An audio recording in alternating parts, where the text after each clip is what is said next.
I'm going to trim a foot on the bottom of everything. Most projects I'll ask you as one of the grading criteria is to put a foot on there, and a foot is just trimming that in there after you've thrown it. So after you've thrown it, you let it dry for a day on the bat, unbagged. Sometimes it may be a little hot, so you might want to put a bag over the top and let the bottom dry. Usually you just twist it right off the bat. So this is a cylinder that I threw the other day for a demo. I'm going to put it right in the middle, as centered as I can on the wheel. So I'm going to spin it slowly. So I can tell right now it's not quite in the middle.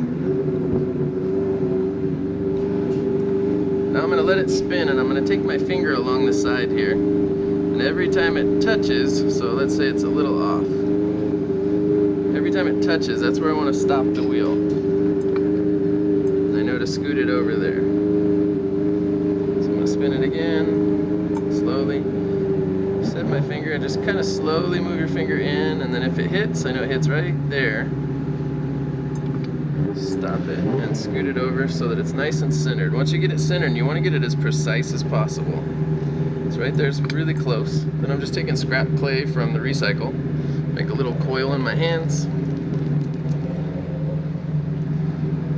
And make sure that when you set these down, you don't push your pot, because you already worked hard to get it in the middle. So I'm going to set it right next to it, push 2 feet down, and then another foot in the middle, like that. Okay? Then I'm going to go a little bit over, and I want to form a triangle out of these, essentially.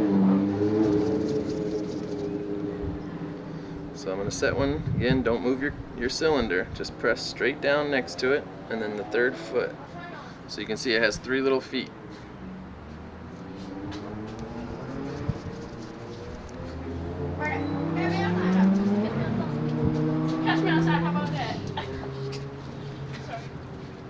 Okay, so you can see I have a little triangle shaped around it. 3 spaces. If you want, you can put a little extra on each one, but you don't need to. It doesn't need to be a ton of clay around the outside. Then I'm going to spin it at a medium speed. I'm going to use the loop tool first to trim the side.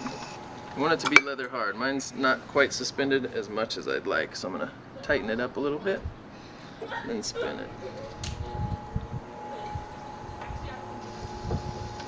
And you can use any part of the loop tool. And I'm just trying to clean it up and make it flush first. So I'm just using the loop tool.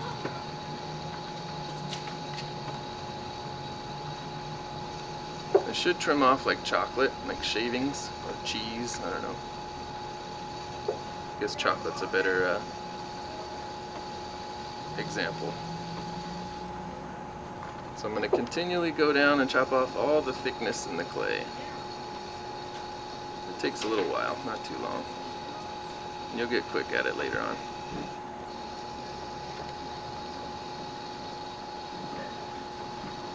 You want to do it, see that line right there? I want to go until that line's gone, unless you're using that for aesthetic purposes.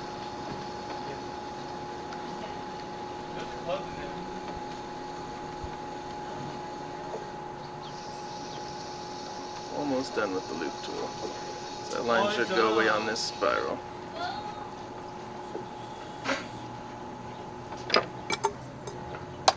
Oops, throwing things. So now I'm going to move on to the ribbon tool, and I want to make a foot. So I'm going to use the square side and just press and hold still.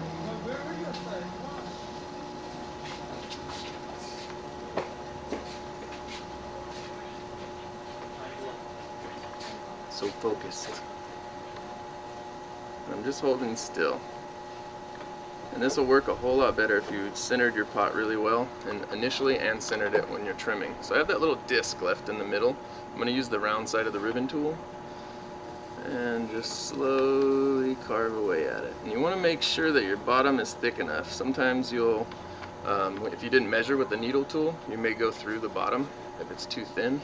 So be really careful. And the way I check that is I flick it.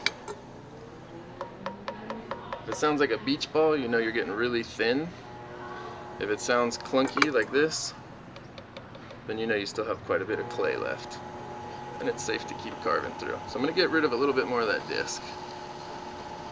Be careful, it'll pull you around, so have something to brace your hands on.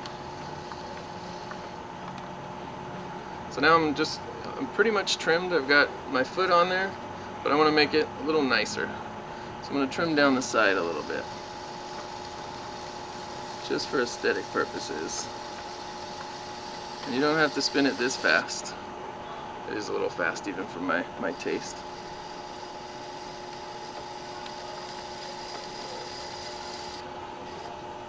And then I don't like a square foot, so I always round it out a little bit.